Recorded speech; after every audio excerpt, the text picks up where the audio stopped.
अजय, क्या बात, बड़ी देर करे आली? अच्छा किले बुलाई तुमन में ते?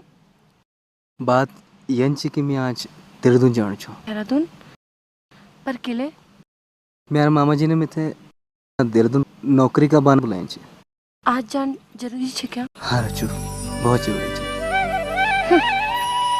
तुम सब नौना एक सा नहीं बोलो। रचू, मिथे देर होनी छे। मेरी बस छुट्टी।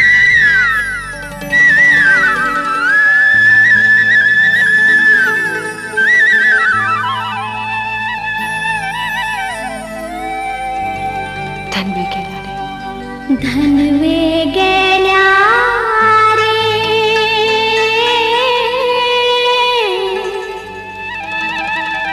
धनवे गेला रे, धनवे गेला रे,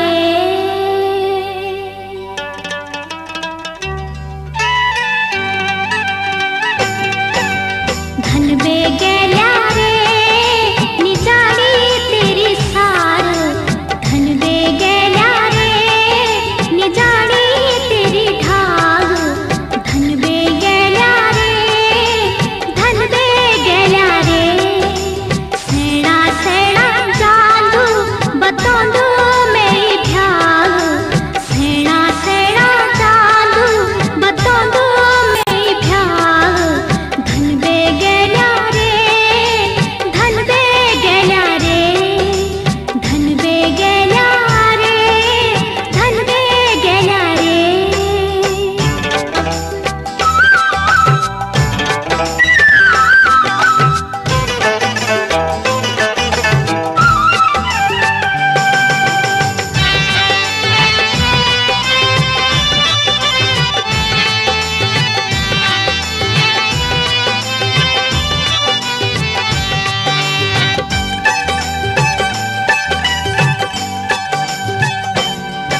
हे गयो धोखा रे, निरइयो ख्याल, हे गयो धोखा रे, निरइयो ख्याल, इन खरखुर होलू तू बीड़ेलू जनबाव, इन खरखुर होलू तू बीड़ेलू जनबाव, धनवे लारा रे, धनवे तेरा नारा, धनवे गेला रे, धनवे गेला रे।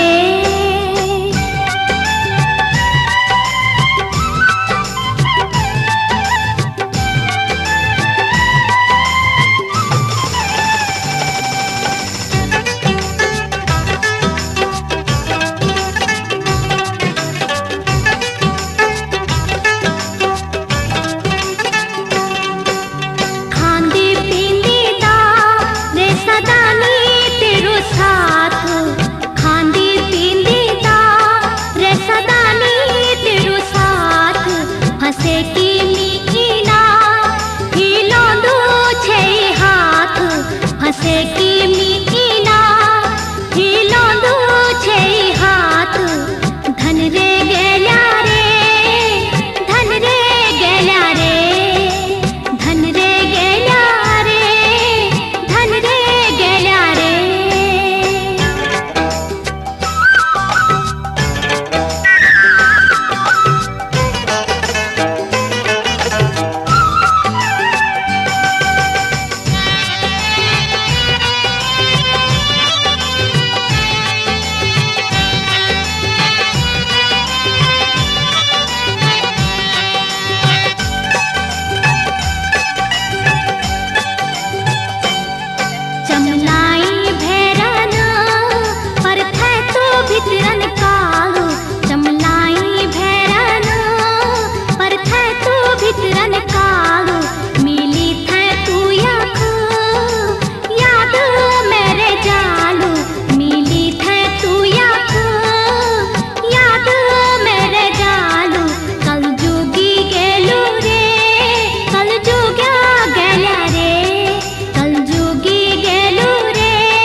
एनवी केला रे।